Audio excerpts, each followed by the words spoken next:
To the Point. I am your host, Eric Mitchell. It is June 10th, 2020. For you playing at home, it's Wednesday. For here at To the Point, it's our first episode moving forward on Wednesdays for Women Wednesday. That's right. We're going to bring the most powerful women in the world to our program to talk to you about what they're doing. Before we get started on that, I want to remind you, if you know an amazing woman, thought leader, influencer, just general badass, and you think they need to be on our show, simply email us at hello at tothepointtv.com. That's right, add the jazz hands for bonus credit. Just kidding, don't add the jazz hands. I don't know how you do that. If you send a video doing jazz hands, added credit. But anyways, we would love to interview them on our show, so simply just send us in that. One of our team members will respond to you and get them scheduled. If that's you, send that in. Again, jazz hands and added bonus points. But this is why we do it, because we want Women Wednesdays. We want to hear from the most powerful women out there. You guys have seen some of the women that we've put on our show, from my beautiful, lovely wife, who's the CEO of our company, LifeFlip Media, to our co-hosts, Jordan Gelber and Pavlina Osta, to badass veterans like Kirsty Enos and Lisa Bodenberg. The list goes on, and it goes on again today. We bring back one of our favorite guests to talk about money management and having a millionaire mindset. We also will bring on the great Jordan Gelber. She'll be back. We're going to talk about subjects and things that she's passionate about. In case you didn't know, she's a huge Harry Potter fan, and we're going to be talking about the tweet that someone recently put out, J.K. Rowling recently put out, not Donald J. Trump, that was controversial. We're going to talk about the cast response. And then finally, we're going to finish this show with an amazing YouTuber, right? Everybody's talking about building brands. YouTube's the most powerful social media platform on the planet. That's why you need to be on it. That's why we're on it. Speaking of being on YouTube, before we get to talking about that third guest, make sure you smash that subscribe button. That's right. Smash the subscribe button. I can't say it enough. Just do it. Smash it. Just, come on. Stop. We'll wait. Smash it. Just kidding. Go ahead. Thank you for doing that. But no, we have the amazing Paige Wilhide on our show. And she's going to be talking about branding and using YouTube to help your brand grow. I know everybody wants to use all these others, and we see Facebook flooded with them. She's going to talk about using YouTube to help all of them together. And then we're going to close with a little mild rant from Eric. But again, this is Women Wednesday. We're celebrating amazing women in our country during a time when we need to celebrate everyone. And when I mean celebrate everyone, all accomplishments. This isn't just some special show where we sit here and only cover certain topics while I sit here and see how hammered I can get. No, that doesn't help. And I'm not going to go on some Tucker Carlson stupid rant where I go kiss butt to the president, because you guys know I don't do that either. So this is not what we're doing. We are the show above shows. We don't tweet stupidness, and we also go out of our way to make sure when we put things online, we accurately can discuss them. If we can't discuss them, we'll find the right people. So again, that's what we're here for. So it's Women Wednesday. I'm excited. We're going to bring out our first guest from a millionaire mindset. We're excited to have Cynthia Frunzi. Hopefully I said that Italiano enough.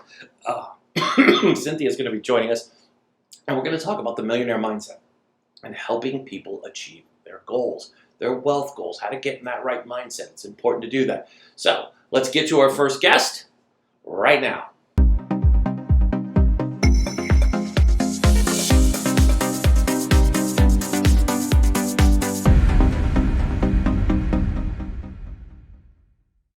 Our first guest is Cynthia Frunzi. Please welcome Cynthia to the point.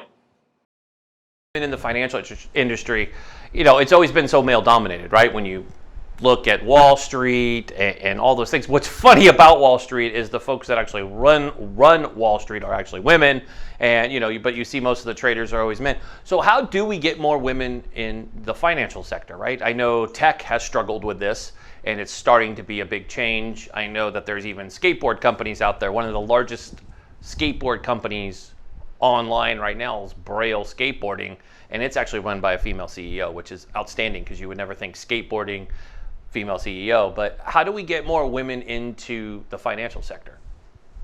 Well, I think that one of the things that people say to me, because through my company, I'm always hiring, I'm always looking to train, I'm always, in that expansion mode. So I'm always looking to bring on women. There's twofold to it. One, people always say to me, well, I'm not good with numbers. And I'm like, neither am I. That's why we have a calculator. You have to be good with people. And when they understand that the financial industry is about relationships, it's about people, it's about education, it's about making a difference, it's all that fluff and stuff. Even as a woman, you can do it in a really high demand industry because we're not getting this education. As you said, Wall Street is catered to men all these years, and women, even now, I mean, statistics say if a couple has a financial advisor, if the male dies, I think it's like 90% or somewhere 80-90% of the women use a different advisor because most of the advisors never bother to meet the wife. So there's a huge need. I think a woman brings a whole new dynamic to the table because it's not a black and white world. It's very, relationship driven. And I think that's something that, and again, this is not a male disrespect in any way. It's a different way we do business, and women tend to come from that nurturing, compassionate place versus the logical, analytical place. So there's a huge hole in the financial industry for women to fill, and it's a tremendous opportunity. So that leads us to the next question is, how do people get involved with it, right? Obviously, you have a company that focuses on it. So I'm a young lady out of college, right? And we've had several guests that fit this description, and they're looking to get started. They want to get into this world. How do they start? Well, I could be biased and they could call me because I need good people. And I do so many women workshops and everything. So yeah, so that's definitely real. A lot of companies, depending on where you go, they will take the newbies, but a lot of companies like the people who have experience or a book of business or whatever. So what I find, a lot of people out of college, be it male or female, they end up as an analyst. And I don't know if that would have never worked for me. I would have made it for 2 seconds and then I would have been like, gotta go. So depending on which avenue you want to take, if you're good behind a desk and you like analytical work and you don't mind the 9 to 5, 9 to 7 type of deal, then you could certainly go that route. If you want to be on the independent side and you want to create and you want to build and you want to grow a business, you're going to need to find the right fit. So I'm going to say, call me because I'll help you. Hey, at least you're honest. A lot of people, they come on and I want people to plug. If this is what you're an expert in, obviously, if you're trying to learn how to do it, you should be going to an expert and not trying to just fake it till you make it, which we hear all the time.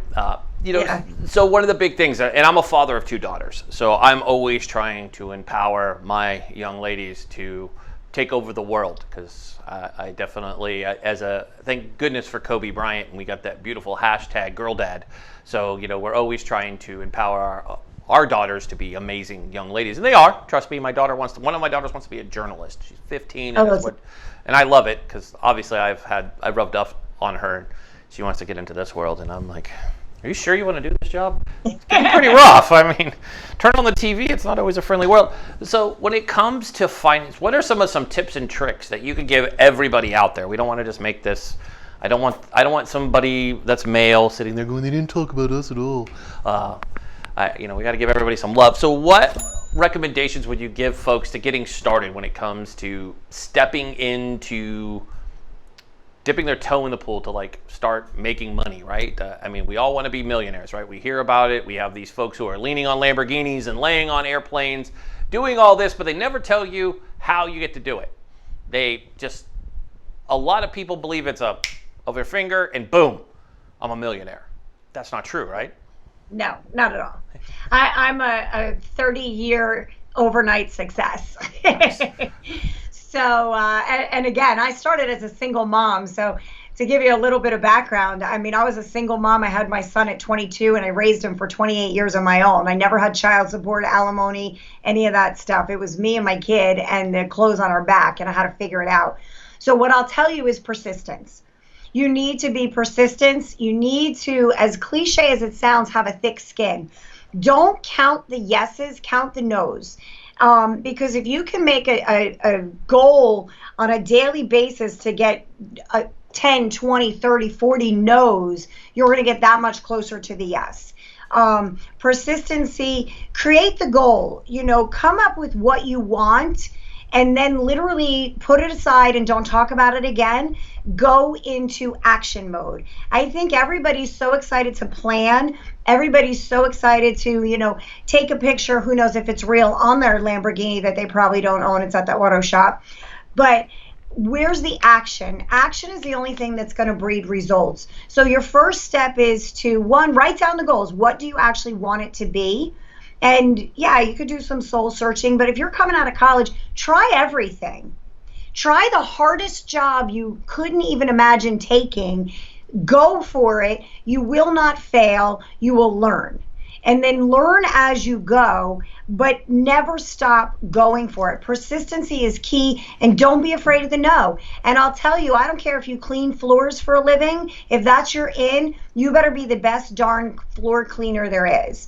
Because there's something to be said that gives 100% versus the one who wants to just get by until the big job, because the big one's not coming if you're the just get by person. I love that you said that, because it's so true, especially now that it's graduation season and we talk about failure and businesses. I've been having this discussion a lot with folks because everybody, I love that you also said prior that we were talking about 30-year overnight success. I'm with you in that boat. There's a lot of success, but there's also a lot of failures. And I think what the problem we have is nobody ever talks about their failures. Everyone talks about how great their life is and look how swank it is. Nobody talks about the hard work and how many times you tripped, fell down to the ground, didn't think you were going to get back up, wanted to quit. I think that's one of the big things people don't understand about how to become successful in America today. We just have this, belief system that it's snap of a finger, we're rich. I mean, I don't know if that's caused by multi-level marketing. I really don't have the answer to it, and I'm not by any means bashing on anything. But to me, it just seems this obsession with never talking about your failure, only bragging about how great you are. And you hit the nail on the head, talking about people taking photos on cars that probably aren't theirs. Or they live in their house with their parents, and they're like, yeah, my life is good. It's like, is it really? Yeah, I think failure breeds character. You got to have experiences in life. If you don't have experiences, how do you know? The only reason we know greatness is because we know tragedy, or the only reason we know happiness is because we know sadness. The only reason we know love is because we know hate. If you don't know any of the other side, how do you know when you've actually reached that milestone? But you got to go for it. You cannot be afraid to fail. I love what Thomas Jefferson said. It's my favorite quote. Opportunity often shows up in overalls and looks like work, so it's missed by most. I might have said it backwards, but you get the gist of it. It sounds right. And anytime you quote Thomas Jefferson, that's strong, because I like that. I like quoting, our forefathers. It's amazing when we can do that. So why we talk about failure? How do you overcome it? Like, if you could give that tip of advice, I think so many people, I get asked this question a lot, so I like to ask my guests the same question, is how do you overcome failure? Like, it's a mindset. I know for me, I always say this on the show, adapt and overcome. Yes, the Marine Corps taught me this, but this mentality of, you may knock me down, but I'm not done. Like, I get back up. I regroup, and you don't want to see what happens when I regroup. It comes back 100% better than it was when I went down. So what's your mindset for overcoming failure? Well, I mean, you hit the nail on the head. And by the way, I didn't get to say it last time, but thank you for your service. If failure is a mindset, if you don't learn to control your mind, you will never get out of your own way, period, end of sentence. So I talk about this all the time, and making money and all my coaching and all my programs and all my everything. Money is a mindset, success is a mindset, failure is a mindset, not good enough is a mindset. If you can't overcome and learn how to control your mind, you're never going to win at anything. I don't care what it is. You're not even going to be the best dad or mom, because there's going to be bad days and there's going to be hard times. And I personally, what I do, I said this recently, I don't think I've had a bad day in a really, really long time. I have bad moments. If you ever wake up in the morning and like you're late and you spill your coffee on your shirt and then you're like, oh my God, it's gonna be one of those days. Well, you just literally set the day up for failure. It's not one of those days, it's a moment. It's one of those moments. And being one of those moments, you can overcome it. And if you do have a bad day, my favorite quote, and I say it to people all the time, is this is the worst that happens today, we're doing okay. And the best part of today is it's over at midnight and it's never coming back. And it's those little sayings that just keep getting me through any kind of struggles that I get. I love that. I mean, there's a saying that I've heard, and I've used it multiple times from a good friend of mine, an amazing veteran who has overcome so many challenges, and people asked her how she overcame them. And the person who asked her this question was none other than the great Oprah Winfrey, who asked her, how do you get through? So her backstory, I'm talking about Major Jasmine Booth, who runs Operation Final Salute, Inc., which helps get homeless women veterans off the street. She was honored as a CNN hero. Oprah honored her, and Oprah asked her this question, and her response has always been my favorite. People are like, how did you survive Katrina and cancer and just all these crazy things? And she's like, because I woke up every morning and go, but did I die? Nope, I woke up breathing, so nothing is that bad. I'm not dead. That's the ultimate bad that I can reach, so there's no bad moment. And also, one of my favorites is Alex Toussaint, who's over at Peloton. He talks about the greatest thing is I woke up and I got another 24 hours on the clock to be alive. And that's kind of the mindset that I believe in. I'm a big person about discipline over distraction. There's so many things that distract you, even as a business owner, that people seem to forget about. And these last 8 weeks have been a challenge for so many people around the country. Yeah. Mentally, businesses are failing. I know you and I are talking about making money, and I'm sure that there's a business owner out there who's like rolling his eyes at the two of us going, I had a business and it was doing quite well. And then COVID-19 came and slapped me down, and it didn't help that then riots came right behind it. And if one didn't do it, the other one did. So it's a struggle, and I think a lot of people need to do that. So let's talk about that for a minute, about keeping your head up. I think a lot of people struggle with that, especially the last 8 weeks, now 9 weeks.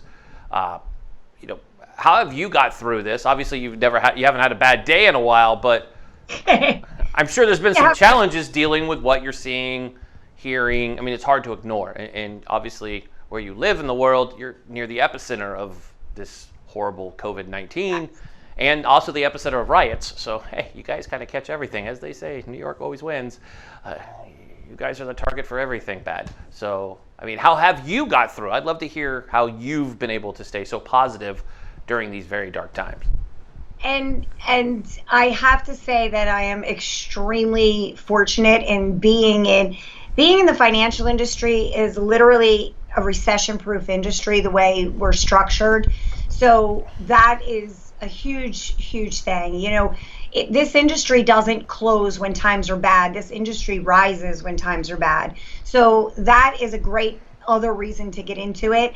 That's number one. Number two, you know what I did? And this is a great quote. I love it. I have many mentors. I don't know if you know Ed Milet, but Ed Milet says, when you feel helpless, get helpful.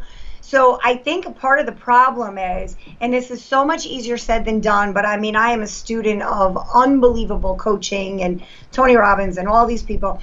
And if you're focused on yourself, that's when the times are bad. If you're focused on a solution, or you're focused on other people, and you're focused on what you can do, you're not in a bad place. Now, that doesn't mean, again, of course I've had bad days. Of course I had breakdowns. I can show you there's things that have gone flying across the room that are broke on some moments because I'm a human. But I don't let them destroy my day. And I honestly have to say, and I said this last night in a conversation, I don't think we live in a time we have horrifying things going on in the world, and I am not discounting any of it. I think the pandemic is so minuscule compared to these riots and all of this. I think there's absolute struggles in the world, but we live in the most resourceful time that has ever been in history. And I think the problem with everything today is not a lack of resources, it's a lack of resourcefulness. And anybody can have anything they want at this moment if they're willing to put in the work and get resourceful. It's never been a more brilliant time in the world to be part of what we have today, aside from the chaos. But from the ashes, there will be new growth, there will be new birth, there will be new things coming. One of my greatest mentors always said to me, in every adversity lies a seed of opportunity if you just look for it. And I think too many people forget to look for it. I'd agree with you on that. There's so many people. I was speaking with the great Lewis Howes the other day, and we were talking about greatness. And I always tell him, I'm like, man, you always have such a positive outlook on even at the darkest times. Even with, I mean, he deals with trolls. I mean, I'm talking about a guy who makes a post and people are like, how did you not keep social distancing when you interviewed somebody? He's like, we recorded this in February. I'm like, well played. But it's so funny how people just, I've noticed it more in the last 8 weeks. It's this attack on happiness that if you dare post something, there's always a naysayer that shows up to be like, oh, and it's just, to me, social media used to be a pleasant experience. It's not anymore. It's so, I mean, I've had to like rig my algorithm to be positive. I mean, I don't mind sports smack talk because I could talk about sports all day long and multiple times when it comes to talking about the Yankees. Can't wait for baseball to start. Football season is right around the corner, and the NFL just announced that coaches can go back, so I got all excited about that. I don't mind sports talk, but people just want to inundate with so negative, like, oh, it must be nice to be working. We shouldn't be hating on people who have jobs. Some people are blessed to be in industries, media, financial, tech. It's not affected by this stuff. Unfortunately, it has affected small town America, but that's what we're here for. It's what shows like mine exist, people like you exist, to help these folks give solutions to their answers. I always believe, and you clearly believe the same thing I do, that there's always a light at the end of the tunnel. You just have to search for it. So with that, what would you say to someone who has faced their darkest time and they're trying to rise up out of the ashes after these 8 weeks? What's your advice to them to put one foot in front of the other? My advice is exactly that. Put one foot in front of the other. I mean, realize that if this is truly the darkest time, then the great news is there's nothing but light moving forward. And it does take one step. And I tell people, you know, how do you eat an elephant? One bite at a time. All you have to do is take one step. Mel Robbins, I love her, and she has her 5-second rule, and I love that. You know, there's so many resources, again, to help get you out of it. And, you know, not to tell my personal story, but when I left my son's father, I was on welfare. It was a dark time. You know, and I talk about this all the time because during COVID, especially, domestic violence is so huge and on the rise, and I'm a survivor. And I like telling my story because I know what it's like to not have and to struggle and to, you know, I was never homeless, thank God, but I know what it's like to be at the bottom. And the only thing you can do is fight and not stop fighting until you reach a place where you want to be. And when you reach the place you want to be, never forget where you came from and keep going. You have to keep going. It doesn't stop there because no one wants to hear about someone's problems. They want to hear and be inspired by what you did to overcome them. There's plenty of people with all kinds of crap. It's on social media, like you said.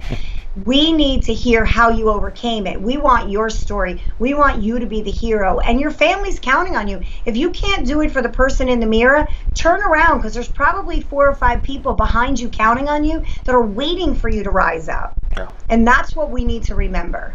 I love that you bring that up. To me, it's been leadership, and I think never more has been the last few weeks where leadership has. It's cool to see leadership bubble to the surface as a common phrase amongst our culture, because I think it hasn't been, right? I mean, a lot of us have been familiar with the great Simon Sinek and his. Yeah. It starts with a Y. I mean, his TED Talk is the second most downloaded and viewed TED Talk of all time. It's one of my favorites. You know, people are searching for a leader, and I always say it starts with you, and if you can't find them there, look to your left and your right and you'll find one, because that's who you're responsible for.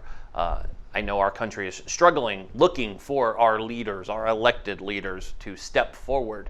So like always, we always step up as good Americans, and we jump up and we'll be leaders. And it starts at home. When people tell me, oh, I'm looking for so-and-so to step in front of a camera, I'm like, why don't you step in front of a mirror first?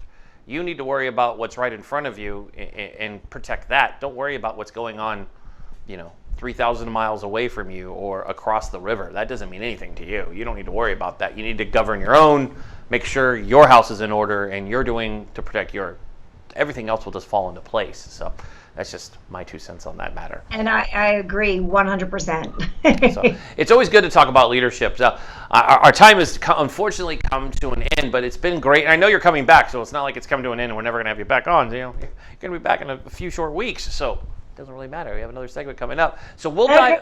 Yeah, we'll dive in. We'll jump. We will jump into. I can speak English today, I promise.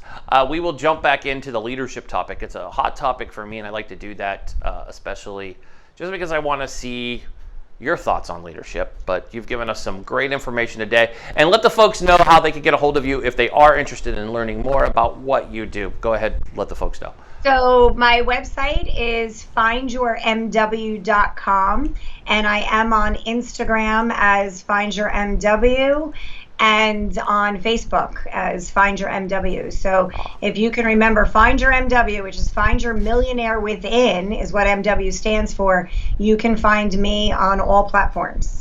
Awesome. So just so everybody knows, when you go look for that, you won't have to go search for it. We will have it in the link below. So please just scroll down and click that link below. It's in the notes for the show, so we have it all there for you. So go connect for sure with Cynthia. She's going to be on our show a lot, so you might as well just follow her on social media because she'll even tell you when she's coming on again. So that way, and you'll be able to see all their episodes that she appears on. I'm sure she'll be sharing those on social. So Cynthia, I can speak today, I swear. Blah. I want to thank you for joining us today. It's been great discussing these matters and going through and learning a lot. I learned a lot. And you are a quote machine, I got to tell you. You win an award for quotes. I'm like, wow, she's just chopping. I'm like, what's my favorite quote? I'm like, oh, Lord, nope. You said like 3 of my favorite ones, and all of a sudden I'm like, I don't know. I'm just not going to quote anybody. You did good with quotes. So I want to thank you for joining us, and we'll see you again in a few short weeks. It was a pleasure. Thank you so much. Thanks.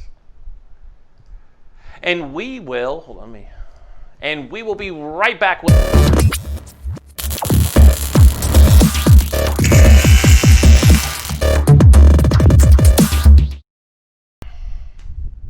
And welcome to the show, Paige. How are you doing today? I'm fantastic. It is one of the nicest days here so far in LA, so I'm loving it. I am super envious of that sunlight, let me tell you. You know, living in the Pacific Northwest, one of the things that we've struggled the last 4 years living here is the lack of sunlight, right? Living, I was stationed in Hawaii. I grew up in Northern California. Before that, it was Florida, but most of my life, I claim I'm a Northern Californian. And I love Southern California, obviously being stationed down in San Diego, then Hawaii. Sunlight is my jam. I'm envious. My wife goes to Palm Desert all the time. Everything. Our closest friends are in Palm Desert. Palm Desert's cool until the summertime, and then it's like, I don't need. Yeah, you can't be there in that window. It's just too hot. Oh, it's horrible. And boiling. It's like I like January there. It's like I'll just go to San Diego and be fine with San Diego because it's nice at night, right? So you got to put a sweatshirt on. I went to boot camp in San Diego, so I'm like, we wear a sweater at night. Like it's cold at night in San Diego. Trust me. Yeah, it gets chilly. Yeah, people don't think of it. The perfect weather here. So my enough of the weather. It is enough of the weather. We're starting with who starts with the weather? I mean, we sound like old people. Like, hey, did you hear? Hey, Paige, did you hear about the weather? No, it's. But hey, on the side note, what else am I going to talk about? What are we going to do? We're not talking about anything else. You're here to talk about. It's our weather forecaster. She is not a YouTube talent at all. She's a weather forecaster. That's what we're doing. No. So here's my question for you. And everybody always asks. Everybody I know who's big on YouTube, right? Obviously, you work with a lot of brands, a lot of influencers. You build them up, especially in the beauty industry, right? Like that is an amazing. I know my teenager. She lives on YouTube, and she does her hair from YouTube, makeup from YouTube. It's amazing and then I learned about the video game industry. I mean, my kids, my daughter not so much. My 13-year-old son, oh my God, he watches people play video games, and I'm still like, I know. It's wild. Right. That's wild to me. I'm like, I don't understand that totally, but no. I get the hair and makeup totally. The wife does that. The daughter. I'm like, I get that. I do that for myself. For like, I'm not embarrassed. Like, how to properly put a pocket square in, like different pocket squares, like things like that I use YouTube for, or how to put LED lights up on a TV or just anything. YouTube's good for that. But watching video games, I don't know who came up with that, but like, hey, let's watch Doug play video games for 6 hours. Yeah, and talk smack to his friends. Right? Like you can't even hear his friends. You're just watching him sit in a chair like. I'm like, and I go and I'm like, and he's like, oh, that's Bob, and he's awesome, and I'm like, then I looked how much Bob makes, and I'm like, yeah, Bob's got a good job. Bob sits in a gaming chair and makes bank. So yeah, it's good. So leading to that, what brought you to the YouTube field? I mean, you have obviously there's not like yet in college. There's not a course built around social media. So what drove you into YouTube? I mean, what's your background? Is your background even in tech, or what is your background? Well, in college, I studied communication. I kind of like defaulted to that because I was one of those kids that just like always had lots of ideas and always wanted to create something new. And I was like excited by experiences. But like college like didn't do much for me. So I was like, all right, fine, I'll just study communication, get my degree, and then I can take on the world. And so that's kind of what I did. I studied communication, got a degree, and I moved to Japan after I graduated from college, and I lived there as an English teacher for a year. And what I quickly realized in Japan is how hard it is to communicate. I was not fluent in Japanese by any means. I could say a couple words, but I just like really struggled with communication when I was there. And I'm like, I have a degree in communication. I should be able to speak. So what I started doing as a way of coping with that, and sort of as a way of therapy for me, was to make little videos, short form little videos about my experiences in Japan, about the local ramen shop, about the arcade, about these photo booths that they had. And I sent the links, I would upload them to YouTube. And back then, this was 2009. So back then YouTube was like still an infant. It didn't really know what it was going to be, and that it didn't know how massive it was going to get and the impact it was going to have on our planet. And so I would send these little links to my friends and family, and all of a sudden my videos started getting a lot of views, like tens of thousands, up to like 40,000 views on a video all of a sudden. And I'm like, what is happening here? I don't have this many friends and family. And so I just got really interested and fascinated by it. And I spent the rest of my career, starting then, learning about all of the aspects of what it takes to build a YouTube channel from the strategy side, from the YouTube side. I would go to the YouTube space in New York City and Chelsea Market and take classes and meet other creators and go to networking events.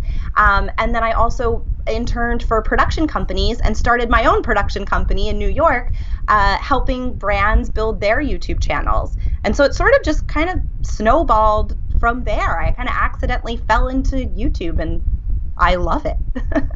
That's outstanding. I mean, that's a cool. Hold on, wrong camera. Woohoo! It helps if I put the right camera on. I love it when I do that. It's always fun, right? Learning how to play with cameras on this wonderful technology. Oh, yeah. It's always fun. We're going camera everywhere. We're like over here, one camera. There we go. But it's funny you talk about YouTube, right? And how short a time it's been since YouTube's been a technology. If you think about it, I mean. People are now, and I remember folks like Brian Fanzo standing up at Social Media Marketing World and talking about you should be using video, and Michael Stelzner's been always talking about video, and now you see everybody embracing video, but YouTube still has this, it's not completely embraced. I mean, there's folks that are very strong on it that I watch all the time, but you're seeing a lot of creators still afraid to go onto YouTube, right? And I think brands are still afraid of it because they're like, TikTok, right? And it's like, well, TikTok's great in its own means, but I look at YouTube as, I think YouTube's here to stay. Everybody's on it. All the media outlets that I work with, they go on it. The athletes love going on it. Some of the best content's on there. I mean, if you miss something on Netflix, for instance, Hassan Majan, his show, he does all of his monologues and outros are done on there, and some of it's the best content you could put out there. And it's great to grab a YouTube video and share it. I mean, and it changes industries. So, I mean, what does it take for a brand, or if you're an individual and you want to get onto YouTube, I mean, what are some of your like first steps? Because I know it's overwhelming. You turn on YouTube and it's not Facebook, it's not Twitter, it's not put a picture up and ta-da, it's not. I mean, there's thumbnails and tags and all these scary things and cards and endings and don't use somebody else's music and just rules and regulations, but it has reach and people want the quick fix. But again, it's not something you can game like YouTube, right? Not YouTube, excuse me, LinkedIn. I think LinkedIn and YouTube are very connected when you think about it's not easy to game it like you can Insta and the other systems. So what would you say to these folks that are wanting to dip their toe in the pool to YouTube? Like, I mean, how do you, like, without giving up, like, obviously if you want to work with Paige, we'll put you in contact with her. But for folks that are out there watching us for doing YouTube, what's your tips to getting started? Yeah, well, I actually have a YouTube course, so that's a lot of the ways that I teach YouTube right now as well. But I'll just give you a couple pointers. So the people that I tend to work with, it's not just about throwing some content out there and growing a YouTube following, right? I really want to look at it as a holistic strategy. Like, what is the bigger picture? How are you planning on monetizing your channel? How are you planning on growing your brand with the content that you're creating? And it's interesting that you talk about it in relation to like Twitter and Instagram and TikTok, because YouTube is its own beast. Like, it is not social media, and I encourage my clients and I encourage you watching, everybody here, don't look at it as social media. It is not social media, it is a search engine. All right. And if you can really think of it in your holistic strategy in terms of what are people searching for and how do I create content that puts me at the top of those search results, that is how you will get the most bang for your buck with YouTube. The other thing about YouTube is that the content has a much longer shelf life than any other platform, than your Facebook Live videos, right? Than your Instagram stories or Instagram TV. It's not the kind of thing where it's going to show up in someone's feed and then taper off and disappear. What a good YouTube video will do is you'll ideally get a lot of traction when you first put it out, and then it'll just start to increase as you go, because if you have the strong strategy behind it and if you have positioned it for landing on top of those search results, you're going to get more views on that video as time goes on. So an example is there's a video I put out 2 years ago that still gets a lot of views and comments and subscribers for me. Like, that's a big traffic driver from one video that I put out 2 years ago. So you have to think of, when you're investing in YouTube, time and money, you got to think of it as a marathon, not a sprint. It is a long game, but the more you can invest right now and put together like a really clear plan and roadmap for your YouTube strategy, it will pay off so much more than throwing a couple Instagram stories up there randomly, right? Or, tossing a couple TikTok videos. So I hope that's kind of my spiel when I first talk about YouTube, is like, it's a search engine, not social media. You got to think of it in terms of the long holistic strategy. There's a giant bee that just landed on my window. And that's scary. Is that a murder hornet? I don't know. The murder hornet's back. Just when you thought 2020 couldn't get worse, we have murder hornets. Yeah, right? Oh my God. Peak 2020 right there. All right, it's gone. Okay, go. And then long shelf life. So these videos are going to be around for a while. You really want to invest some time and energy into creating them and making them really great and valuable. I love that you say that, because that is so true. Because I do think other social media, we don't remember from one day to the next. I mean, with especially Twitter, right? I'll pick on Twitter. I have a love-hate with Twitter. I love Twitter. I'm addicted to it. It's truly my second favorite platform to spend a lot of time on, other than YouTube. But I mean, I don't remember a tweet from yesterday. I barely remember my own tweets from yesterday, and whether they're athletic. I mean, and it's hard to keep up. Some people that use Twitter, they use it every day in the wrong fashion and are just pure hateful on it. I mean, but that's different with YouTube. It lives forever. It's got shelf life. I mean, even our show, being as young as we are, with we started a brand new YouTube. It was the first time I can remember starting a brand new YouTube channel. Was this channel we're on, right? Boom. Yeah. And it was crazy to watch it grow, but it hasn't been overnight, and it's frustrating because we're doing all the things, tagging and all the but it's not overnight. And I know a lot of people, so I'm going to ask you this question. A lot of people watch these videos, and they're out there. They're like, I gained 1,000 subscribers in a short amount of time. But I mean, that's kind of a fluky thing. Not everybody has it. Not everybody's brand is going to be like that. Some people, yes, it works. I believe them. But others, like a show like ours, it has to be, you steadily just continue putting the content out and you're rewarded by it. And we have been. I mean, our growth in the last 20 days, to me, we're getting more than 1 subscriber a day. We're getting 5. I mean, on any given day, we get 10. I mean, to me, it's amazing. But for me, a stat I care about is view time. How long people watch us. Hear you and I talk. Yeah, that's the stat that YouTube cares about too. Oh, awesome. And that's important. It's important to look at YouTube as like, it is a business, right? YouTube wants to make money. So what kind of content can you put on YouTube? How can you become a YouTube creator that will help YouTube? Because that means they're going to prioritize you on the algorithm. And right now, the thing that YouTube is really looking at is watch time. How long are your videos? How long can you keep a viewer watching your video? And that's like really important, and that's also what differentiates YouTube, because a lot of social media experts will tell you like short and sweet, right? Keep it short, keep it 2 minutes, less than 1 minute, whatever. Like TikTok is super bite-sizable content. Yeah. YouTube is different, like 10 plus minutes for a YouTube channel to really increase your watch time, and that will skyrocket your visibility on YouTube as well. Yeah, I love that, because I think that's key, but I think that's also unique, right? Gary Vee has always been talking about each platform has a different form of content. I mean, we've all preached it. I mean, I have a decent social media following, and I've always told people, don't put the same stuff out across all your platforms. You just look unoriginal. And obviously we've seen, and I've been working with different folks on LinkedIn, because I absolutely love LinkedIn. I love that LinkedIn has really embraced video. But I mean, what's LinkedIn's video? They want your videos to be under 2 minutes, right? And I could spend hours bashing on Facebook what constitutes a view, but I take my numbers serious. I mean, it's true. Come on. I mean, we all know YouTube's the leader when it comes to what we're talking about, when it comes to views and everything. So when folks jump into YouTube, especially working with beauty brands, right? I mean, that's got to be difficult. There's a lot of competition out there. I mean, so how do you go through and give advice to folks to like start that, right? I want to start a brand. I mean, what is tip 1? Like, how do you even start? I think that's the biggest thing.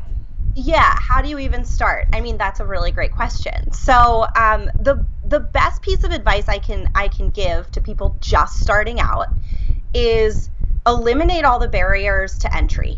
So a lot of us will look at what our favorite YouTubers are doing, and the people who've been doing this for years and years and years, who have lots of equipment and teams and editors and people that help them. And we'll look at that and say, oh, there's just too much to do. I'm overwhelmed. I'm not going to start a channel. And that's not serving you at all, right? So if you can just use your webcam and like a built-in microphone and start your YouTube channel there, amazing. The best thing that you can do for your YouTube channel, first and foremost, to make it look like you know what you're doing, is to brand your YouTube channel. So make sure you have that channel art. Make sure you have custom thumbnails that look professional, even if your video doesn't, because you will get that click and people will start to watch your video, okay? It's not necessarily about the quality of the video, it's about the quality of the content, of the information that you're delivering in the video. So make it look good. Like if you can, for very little money, kind of free, you can brand your YouTube channel really simply and make it look like you know what you're doing. Make it know what, yeah, that's true. And it's not... Make it look like you know what you're doing. But at the end of the day, I'm going to say this, and you'll probably agree, obviously, you do this for a living. Just hire somebody. Basically, if you really want to get it done right, your best way to start, and I find this from my own experience, and I'm not doing this, I'm obviously not paid to say this, but my advice to anyone is to hire someone like Paige, Like, you know, anyone else that's out there in the field that they are, maybe, you know, beauty's not your thing. Paige could probably point you in the right way, at least help you get going. But I think that's the best way to do it. If you're serious about jumping into YouTube, you can do it on your own. You're going to be frustrated. You will. You're going to bang your head. Trust me, I've cursed at walls, you name it. I've screamed into pillows over this. I've ridden many miles on my Peloton because I'm like, I'm just going to go ride because this is frustrating. You walk away from it, you're just like... Yeah, you're like, I have so much anger inside of me. Let me go spin it out. That's what I'm going to do. I hate this thing. I hate you, YouTube. But I think it's so funny that people, I mean, but that's true advice. I mean, obviously you do this for a living, but wouldn't you say if you're really serious, hire somebody to help you? And it's not like they need to like put you in the budget for 10 years to do this. This isn't a, I mean, once you get your YouTube going, it's eventually you teach yourself and you learn how to do it. I mean, and then you bring that team on. And I think that's key because that's what we're doing is, you know, the first 100 subscribers for us was a goal. I'm not going to do anything till we hit 100 just because I want to see how hard it is to get there because, I mean, it's YouTube. So, I mean, would you agree that the best part is to hire somebody to help you kind of get that initial burn? Yes, absolutely. That is the ideal situation, right? If you have the budget to be able to do that, definitely hire somebody. The next best thing would be to like get a course. Yeah. Like I have 2 YouTube courses, one just about branding your YouTube channel that's like a mini course, and then I have one that's like more holistic and goes through the whole strategy and helps you plan out your content. So if you can't hire a professional, at least get a course and like start by knowing something, right? Start by having some kind of roadmap or direction, and a professional can help you with that, or an online course can help you with that too. I love talking about this because courses are great too. I mean, maybe you don't have the budget to hire for the one-on-one, but get those courses. They're out there. There's plenty of people out there. So I always tell people to do that. So that's the key to everything. Yeah, so that's sound advice. So I want to thank you. I mean, that's if you have anything to share, please do. But I think we're to the end of our journey here. Our fun interview has. No. Oh, I know. Sorry. I know. It's. We'll have to. We have don't want you to back. extend watch time on this video. But you know, hey, We've reached our watch time max. We did. We reached our watch time, but you know, we have other guests we have to get to. I love talking YouTube. See, that's my problem. Is my team knows I'll talk about YouTube all day long because I'm a geek for it, and I'm always trying to get people onto it, and especially our guests coming on. I'm thinking of like 5 people I want to refer to you right now. Like, totally need this person, this person, this person needs it because you obviously fit their niche. I love that word.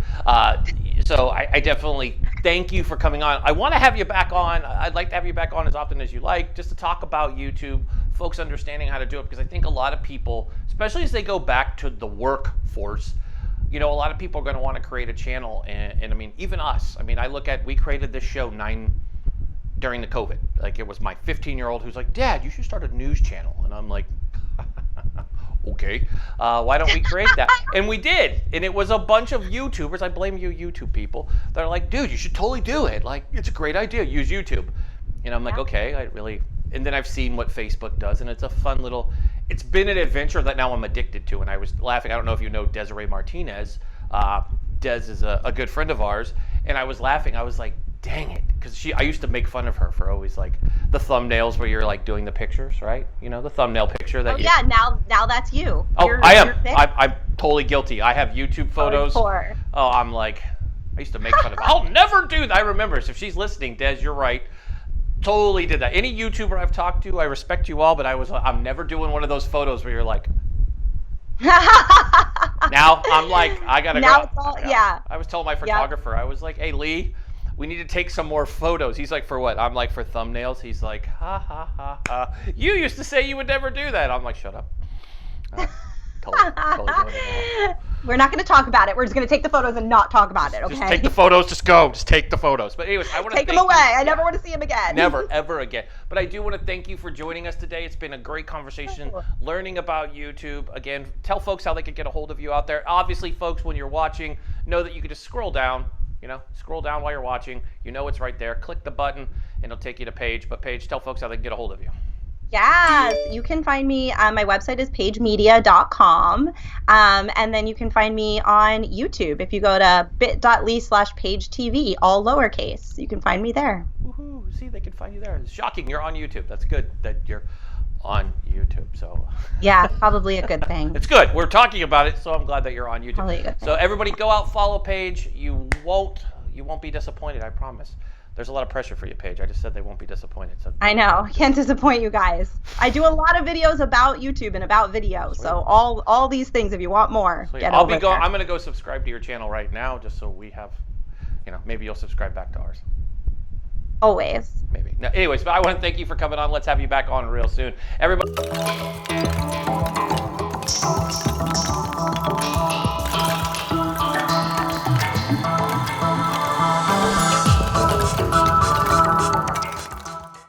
Welcome back. I'm excited for our first guest today. You may know her as our wonderful co-host on our show, the wonderful Jordan Gelber, but she actually has a job other than co-hosting with me once a week.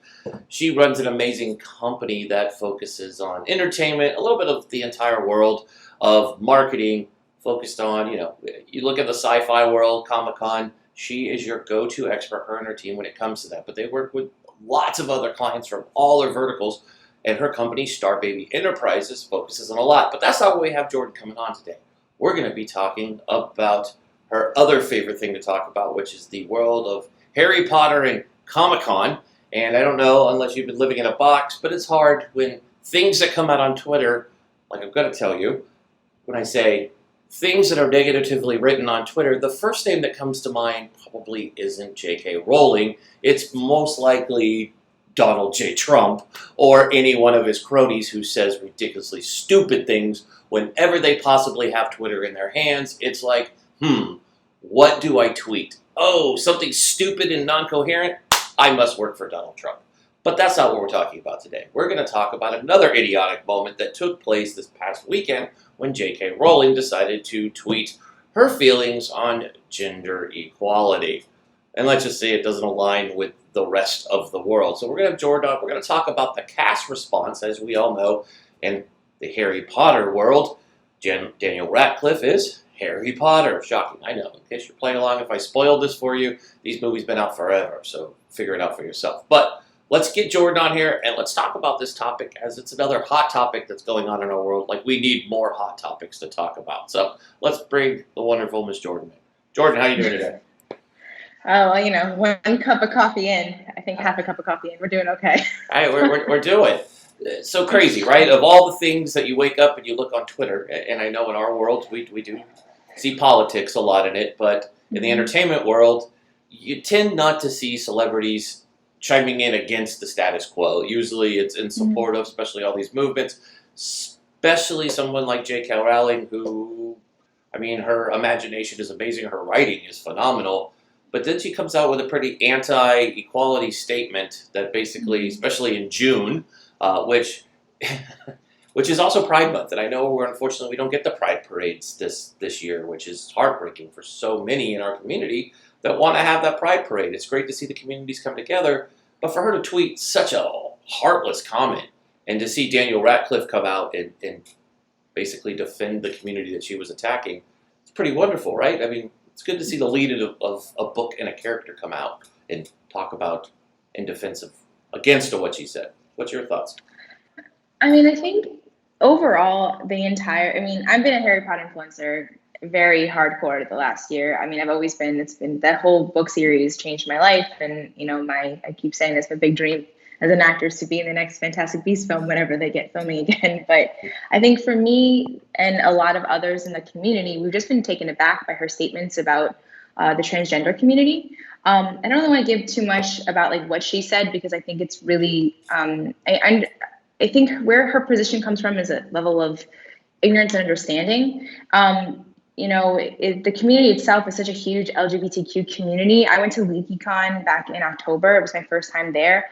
And I would say about 80% of the attendees were gender non-binary, gender fluid, of course, lesbian, gay. The community is very big in that. And I think being part of a magical community gives you the ability to be whatever you want, especially in a book series that was so much about being who you are, standing up for what is right, coming together, having, the different creatures and communities and coming together and protecting the rights of everybody.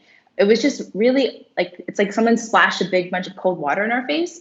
However, this is not the first time that she's spoken ill about the transgender community and like misgendered them. I think it's really sad because so many people, like I adore her. She changed my life. I hope to one day still get to work with her. But then at the same time, when I say that, I feel like I'm abandoning people whose rights I fight for. I'm so impressed by Daniel Radcliffe coming forward. He is not someone who's on social media that often. So he took the time to write kind of like a little essay on the Trevor Project site, which is a organization that protects transgender rights. And it was really lovely what he wrote. He wasn't attacking anybody. He was just saying that, like, it's important that we use the right verbiage when we talk about these individuals, because saying opposite or trying to justify your thinking of it is not what even the medical professionals say. His statement was really amazing. I don't remember all the tidbits of it, but I just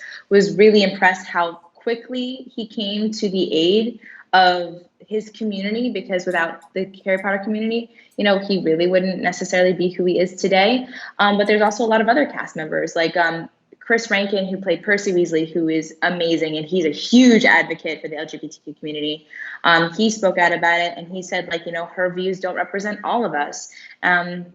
And a lot of other of my favorite Harry Potter influencers that I'm a part of, Magical World influencers I'm a part of, we've all been speaking out that we don't necessarily represent the same views, and we're an inclusive community. I love that you say that, because I think that's an important part of folks understanding one person's opinion doesn't mean every single person's involved. I mean, we've seen that across the board, especially in the last few weeks. For the most part, a lot of us are unified in what we stand for. And I think this, unfortunately, a lot of people, there's not a lot of outcry on it because it's blurred into probably a bigger, I don't want to compare communities, because I think both communities have huge prejudice against them. Obviously, when we talk about the Black community, that's the biggest issue we have in our country right now. That's been around for 700 years, which is huge. But then Daniel speaking out, and it was good to see the other cast members come out. And I really don't understand where she came from, where she says this. I mean, you look at some of her cast. It just doesn't make sense that she would even come out with this. I guess, everybody has their opinion.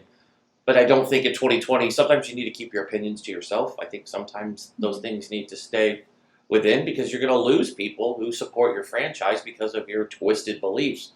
I mean, in the last 24 hours, we've watched classic films that you may have not have noticed racism in them have been removed from streaming services. HBO Gone with the Wind. Gone with the Wind was taken off the air. I understand all of Quentin Tarantino's movies are being taken down, and Django has been removed, which I'm not surprised with Django. The amount of either F-bombs or N-words in one movie was like, holy crap. And I know Leo talked about that when he was interviewed. Like, it was really tough because he says it a ton. And the F words, well, that's Samuel L. Jackson. I think Samuel doesn't even know that there's other words in the vocabulary that don't start with the F word, right? But I mean, in a time that we're in there, do you think that obviously you know the Harry Potter community way better than I do. Do you think there'll be blowback in the community where they'll be like, not saying burning books because this isn't 1984, but you know what I mean? Well, there's two extremes, and I want to also talk about your point about Django. I think there was an article that came out. I don't know if it was because of Django or another film. Forgive me, it was so long ago. It was either Samuel L. Jackson or Chris Rock that said this. But the fact that if it's making you uncomfortable to say the N-word in a film and you're a white person, that's why you need to say it. We're trying to show the weight of the world, the word. This is my everyday life. You don't like saying it. Imagine being the person that's hearing it every day. So I think that's the beauty of the artistic world. And I think, it's not like we're what was it? The first full length film was a KKK film. I forget what it was called. It was something in America. But these movies and films and TV and books and literature, everything are time capsules and snapshots that we can learn from. I understand, and I'll talk about the blowback point in a second. I understand the need to remove them because we're very sensitive at the moment. But at the same time, I feel like we could use these modules of racism to learn from, like what not to be like, to understand like this has been going on for a long period of time. You can look at mainstream media from 50 years ago and see how it's trickled down. In terms of the blowback, there's been a bit of a blowback. Some people are doing the extreme of let's not support read these books anymore. The reality is that the creator of the project, I'm just going to say the project as a whole, because it's now the entire wizarding world is a huge ecosystem. It's her and some of her team that support her beliefs. But that doesn't speak for the entire whole of the Wizarding World community. I really think the Wizarding World community has left a lot open for all different minorities, whether it's LGBTQ, all different. Like my friend Karina is part of like a group called Magical Minorities, celebrating magical minorities, because the minority representation is very low. I mean, for someone like J.K. Rowling, who fought so hard to make Hermione Granger Black in the Cursed Child play on Broadway, and got such pushback from that, but showed that she needed to have more diversity and fought for that. And also who has talked about the fact that like Dumbledore, who's like this big headmaster, the mentor almost, if you will, right, of it, is gay. And then I mean, I'm sure that we've assumed that some of the characters are transgender or gender fluid in the series. To say that, because she, I think, made one of the big things that I think a lot of people really hated, including myself, is she made a kind of an alignment that like menstruation is what considers you a woman, and that's really not what it is in terms of like the world of transgender. That I don't even want to speak of. I don't feel the right to speak on their behalf. I support them, but like I don't even understand it. I'm not living it on a daily basis. But there has been a blowback, but I think the blowback is more on trying to not change her thinking, because you can't change anyone. We can just educate and support and try to guide, stray away from their ignorance. Because I feel like a lot of hate is spewed from ignorance, and I don't think she's trying to hate on anybody. I think she's just not fully grasping the gravitas of her statement. And maybe she is. I mean, I don't want to speak for her either. But the blowback has really been, the community has really come together even stronger.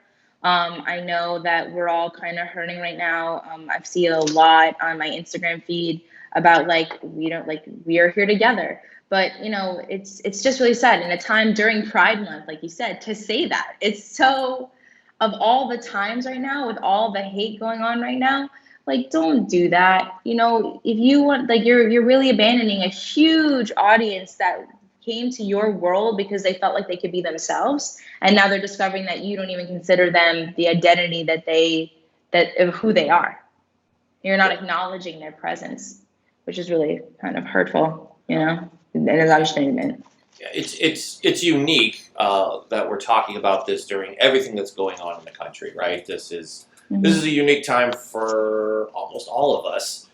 And for her to do that, which she's always such a focal point, a stickler for our own president, she's always critiquing his tweets. She's come out against all of his hate.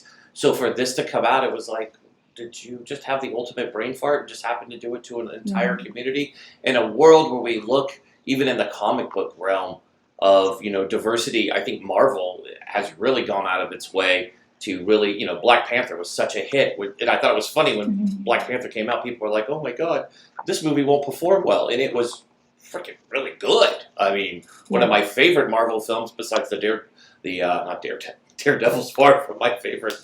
Deadpool, not Daredevil. Sorry, Ben Affleck. Daredevil was not good. Neither was Elektra.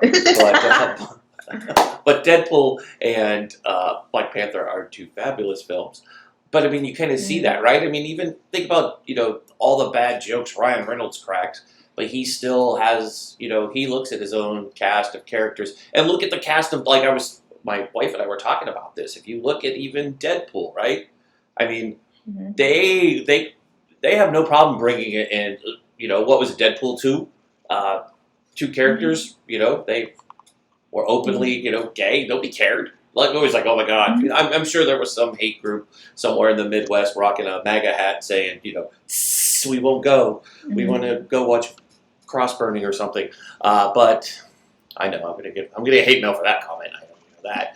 But how dare you? Yeah, how dare you? Stop speaking the truth, Eric. You're doing that again. But I mean, I just think it's odd. I mean, don't you find it just this has become an oddity that people aren't thinking before they're tweeting, and they're just throwing out this information in hopes I guess, of stirring a cause. I mean, I can't explain why she does it, but I can't explain why half these people tweet the crap that they tweet. Like, they're just like, hey, I want the world to know I'm a bigot. And just in case you didn't know it, I'm going to write it. I don't think that I'm not going to judge her, and it's obviously not my community, but it's just crazy for her to come out and just say that. It really, so many folks look up to her. So I think, there's two things. There's one that in LGBTQ, the T and the Q is really not that well understood. So transgender and queer as an identifier is not really understood. I think, non-binary and gender fluid and pansexual and all those different terminologies and identifiers are really, they're just coming into the mainstream. So we're still understanding them. And for a lot of us that aren't constantly marinating in trying to understand that so we can be better supporters, aren't aware of the weight of misrepresenting them, like what it actually means. And I just started working on a show that I'm producing, and they wanted to have a gender fluid character, but the way that they were writing it as not part of that community, they didn't understand. They took it for like the face value of the word, but they didn't understand what that meant. It's not like someone wakes up every day and is like, oh, I'm a girl today. Oh, I'm a boy today. It's just they're gender fluid, and they will tell you how they would like to be represented and acknowledged. And the same thing when it comes to the transgender community. Like, it's not like transgender is so, it's such a touchy subject, and I feel so bad for that community because they really are fighting really hard. Even it's not just about being gay, it's about, so much more. Not all of them are gay. You could be a transgender woman who's into men, therefore you're a straight woman technically, right? So, there are so many, and I'm probably going to get hate comments for saying that, and I really don't care. But that in itself is such a hard topic that, to me, with J.K. Rowling, I think the really sad thing is, like, this is not the first time she's said something like this. It's not the first time she's tweeted about something like this. And I guess it's a combination of, like, it's Pride Month, all the stuff that's just happening. The LGBTQ community has aligned themselves with the Black Lives Matter community in the fight for Black Lives Matter. I think I really want to say that. I had a discussion with someone the other day about the fact that, like, well, the Black Lives Matter, the heads of the Black Lives Matter, well, they're hateful against other people. I'm like, I'm not talking specifically about the heads and stuff. I just agree Black Lives Matter, and right now we need to talk about this. So Black Lives Matter and LGBTQ, like the rights, like that, they're aligning together this month because of the fact that hate is such a problem in this country that, like, to say something like that right now, it's just, no. There are so many reasons why it was the wrong time. I'm not saying you don't have freedom of speech. Everyone does. You're entitled to your own opinion. But, like, it's also like, did you forget who helped you get to where you are right now? Like, I think that's really what it's about. I mean, I know Chris Rankin, who's Percy Weasley, he really is outspoken, and he's been a really supporter of everybody, and he's the one I've seen most vocal. I was actually pleasantly surprised that Daniel Radcliffe said something, because I'm surprised he said something before Emma Watson said something. She's such an activist in herself. I mean, I know Rupert Grint is busy because he just had a baby, but still, to see Daniel Radcliffe, who hadn't really spoken before about it, to say it and use this, his positioning was really about a place of education and enlightenment, not about, like, oh, how dare you? But this is a way to think about it. And my work with the Trevor Project has really supported me in doing this and being able to kind of educate people and enlighten people. And I really appreciated that. But yeah, we can't burn books, guys.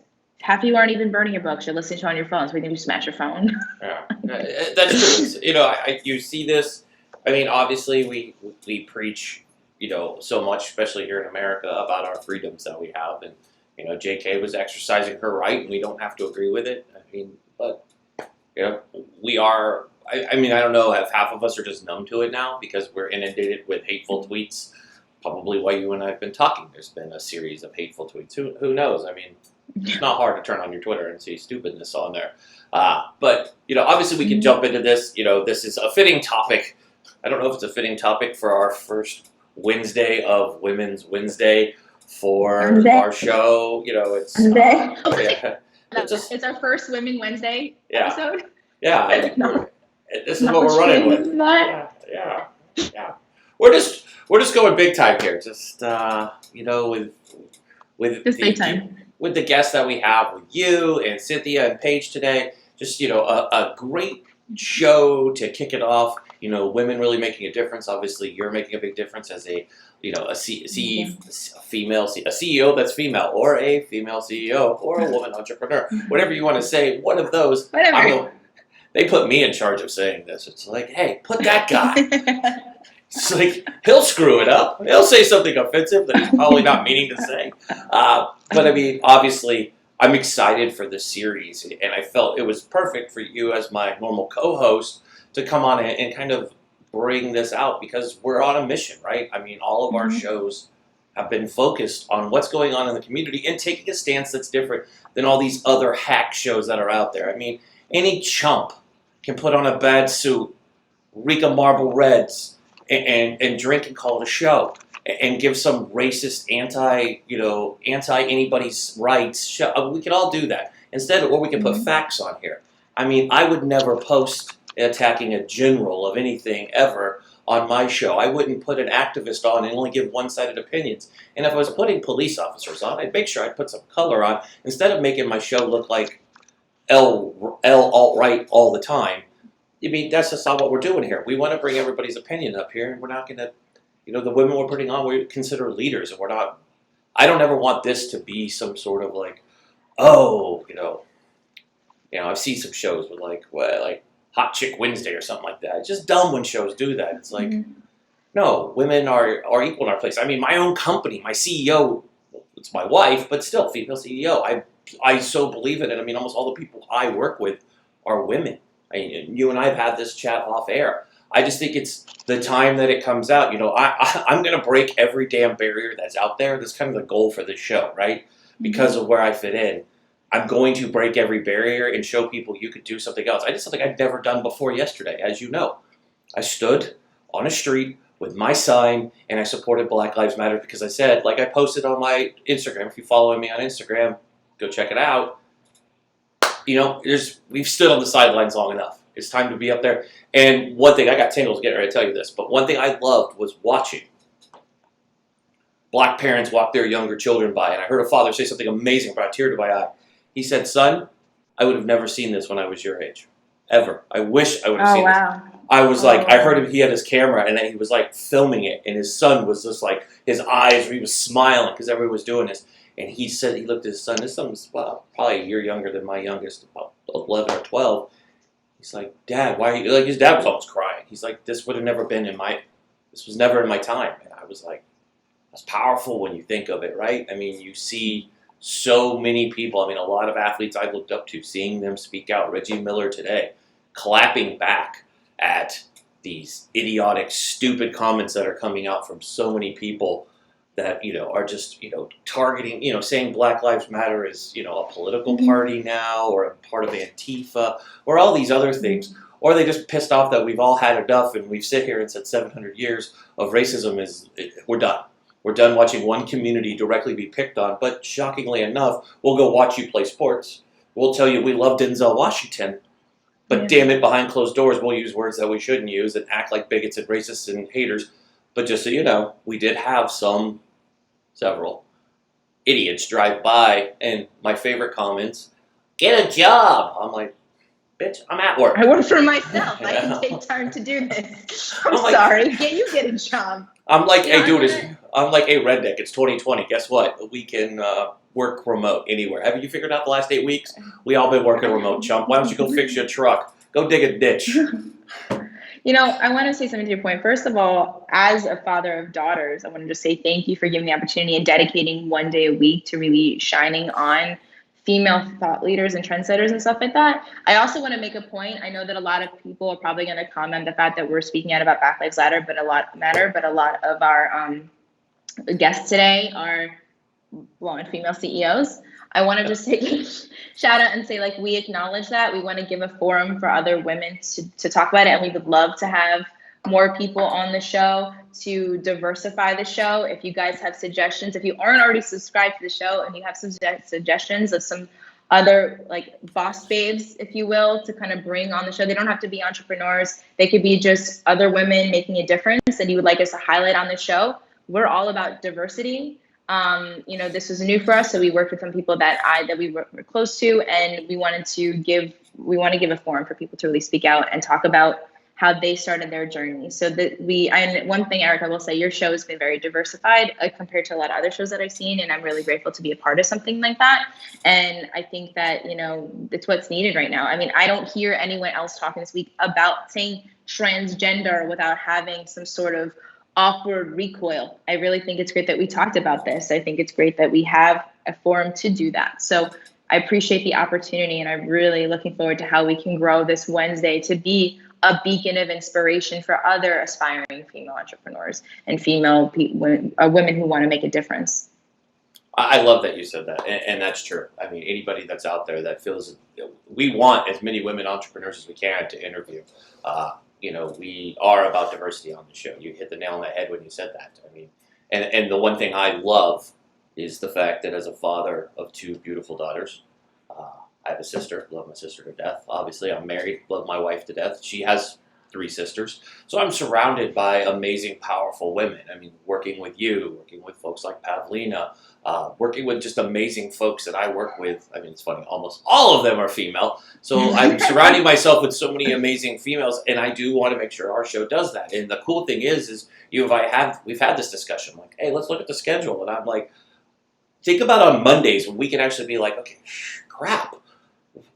Got female entrepreneurs that are both veterans and amazing entrepreneurs. Mm-hmm. So it's kind of cool that we have that, but we do want, I do want more and more leadership here on this show. That's what these Wednesdays are for. I want to showcase what you're doing. You don't have to own a business. You could be whatever. Yeah. You don't care. I mean, juggle, and we'll put you on here. You could juggle for 20 minutes. I mean, show your talent off, because that's what we do. And we're not going to cringe. We're going to go down these uncomfortable conversation roads.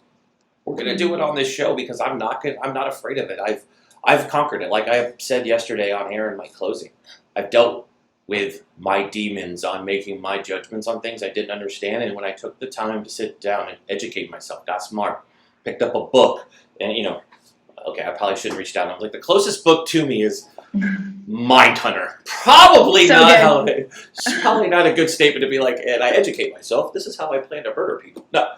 But when you educate yourself, show. No, the closest book I probably should have picked up is, can I do the uncomfortable stand like I'm in front of a church for a photo? Oh, sorry. But if you have, it's cool to do. I hear I've actually read that book, and I could quote from it too. And it's mine. I own that one, and I didn't tear gas anybody to do it. But when we educate ourselves, I think we become smarter, and it helps us get there. So talking about things that people talk about, I mean, and our guests that are coming up this month, I mean, we are honoring Pride Month, and I'm so happy that we're able to get these guests, and they're amazing people, and they're going to come at our show, and we're going to talk about it. And we make people uncomfortable, but we did that when we had Movilla on. I mean, the comments that we got there. So, I mean, long as we continue our mission, and I'm so happy that you're part of our mission, because truly we can change the world when we have to counter these other people that are somehow have the right to go on for an hour, 2 hours, 3 hours, and spew nothing but hate on their side and tell us how evil people are, but they're hypocrites even down to the pin that they hold in their hand. Don't bash on things when your pin's made in China. So, it's not my fault. That's why I hold a 50 cal round, in case anybody's wondering, from a company called Bottle Breacher, made in USA. Oh, they're great. They were on Shark Tank. They sure were. They did a great job. Elijah Crane is a prior Navy SEAL. Great veteran. But Bottle Breacher is an amazing company. They are made in the USA. I love this pin. It's cool. It's a pin. By the way, you can't fly with it. TSA has zero humor about traveling with this in your bag. I'm like, look, it's a pin. They're like, it's not your pin anymore. Anyways, that's what we have. But no, I'm excited for this show. I'm excited for our Wednesdays to come. Again, if you want to be a guest, please reach out to our team, hit us up on Facebook, or if you're subscribing to our YouTube, you can always message us there on any of these shows, including this one. Follow in there. But if you want to learn more about what Jordan does, work with Jordan, connect with Jordan, her link will be in here. Just simply swipe down and you will find her link right in there so you can connect and see what her company, Starbaby Enterprises, is doing out there and maybe can help your business. She has an amazing portfolio of folks that she's working with. And to me, she's my producer on the show also. So she has a special place in my heart.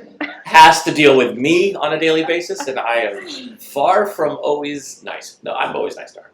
I'm always nice. It's true. I'm nice to all of everybody. You are. Except a couple people, they probably disagree. They're like, F that guy. But anyways, I want to thank you for coming on today. I'm sure I'll chat with you very soon. But we're going to get on to our next guest. But again, Jordan, thank you so much for coming on. I'll see you co-host again. Talk to you soon.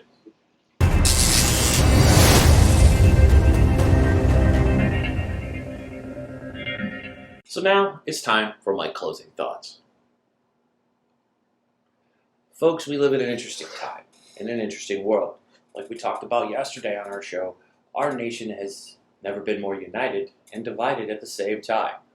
I don't know if most of you follow me on Instagram, but you should. If you don't, go do it now. I know we tell you to kiddingly subscribe to our show all the time, but we're serious. You should subscribe. But yesterday I had the honor and privilege to go with my family to a peaceful protest here in Oregon. We celebrated Black Lives Matter, stood on a sidewalk and had a peaceful protest where we held signs up supporting the amazing Black community, not just here in Portland and not just here in Oregon, but across our country and across the world. Now, it was the first time that I've been to a protest ever, which was pretty cool. It was cool to do it. I actually got hooked on it. Saw a lot of different people. Saw people honking, fists in the air. It was very empowering. I was proud to have my two daughters by my side and my beautiful wife as we sat here and protested what is over 700 years of disgusting racism. And it made me think, how can we change the world? Well, we do it from getting off our asses, and getting off the sidelines, getting in the game. And sometimes you have to do things that take you outside your comfort zone. Those comfort zones can be anything. For me, it was getting off my couch and stop just using this amazing show as a platform, but to get out and have honest conversations and feelings and conversations with the community. That means going out, holding a sign, saying what I support, what I stand for, because that's what we have to do. We can no longer tolerate what's going on. Video has emerged again of someone saying I can't breathe, being tased, and dead. Now we don't know the whole story, but I'm sure this will be just another case of whoopsie and the officers are off. Still today, June 10th, 2020, the officers that murdered Breonna Taylor have not been brought to justice. That's what we're dealing with. We're still dealing with that today. And I'm sure there's other out there. And I feel like a jackass that I don't have everyone's names, and I should, because it's important to me. Because I do stand with the Black community and using my platform and wherever I can to get the word out that what is going on will not be tolerated. We will not sit idly by. We will not keep our mouths shut. And for those of you who drive by protests and spew hatefulness, like a few of you asshats who drove by the protest I was at yesterday, we heard you and we laughed at you because you're driving in your truck saying hateful shit, which you're part of the problem, not part of the solution. So again, I will do this every show if needed. You need to be part of the solution, not part of the problem. You can't simply say, I'm anti-racist, and still not do anything. That's just as bad as being a racist. We need to be anti-racist.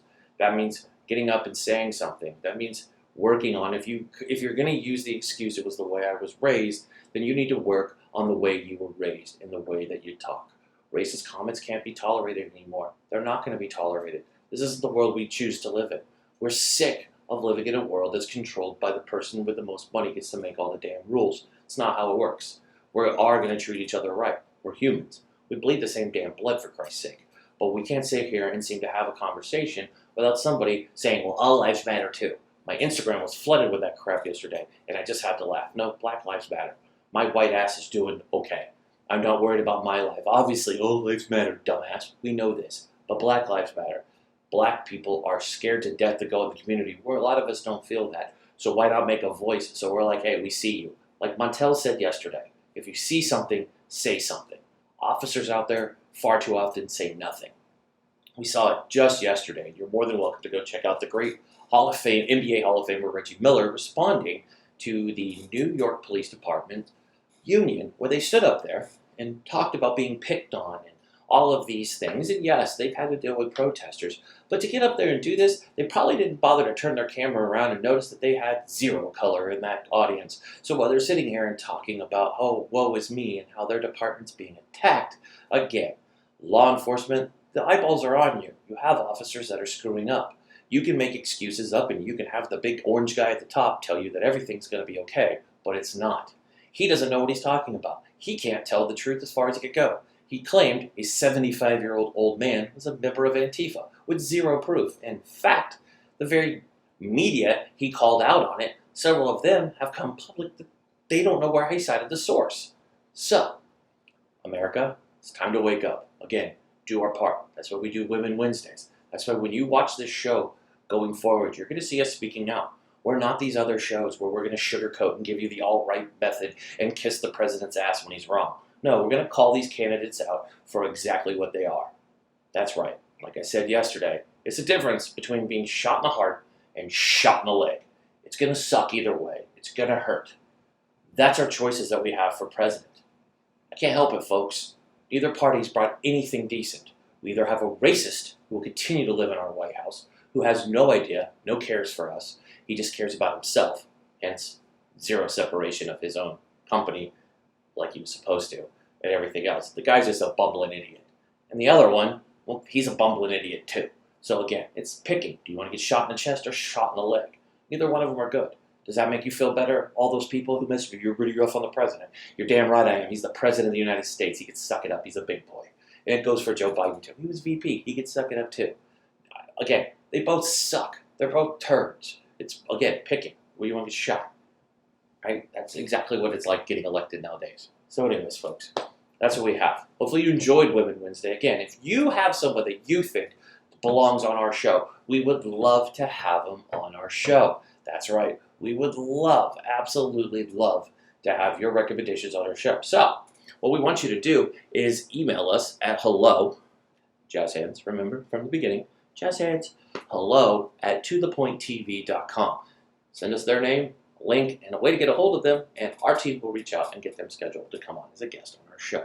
So, on behalf of our entire team here at To The Point, I'd like to thank you from myself, from our producer team, the wonderful Jordan Gelber, Butch Seltzer, producer Chris, and of course, the co-creator of this show, Miss Madison Mitchell. We want to thank you very much for tuning in. Hopefully you enjoyed Women Wednesday. I can say this 20 times fast. Anyways, Women Wednesday. So go out there, use that hashtag. That's right, I'm doing the Jimmy Fallon hashtag. Go out and use that hashtag. And remember, I want you to, guys, to continue fighting the cause, doing what's right, and moving forward. Make sure you smash that subscribe button and follow us on all our social platforms, because that's where we're at, and we'd love to connect with you. So again, I'm Eric Mitchell. Be safe, be smart, and be strong. And God bless America.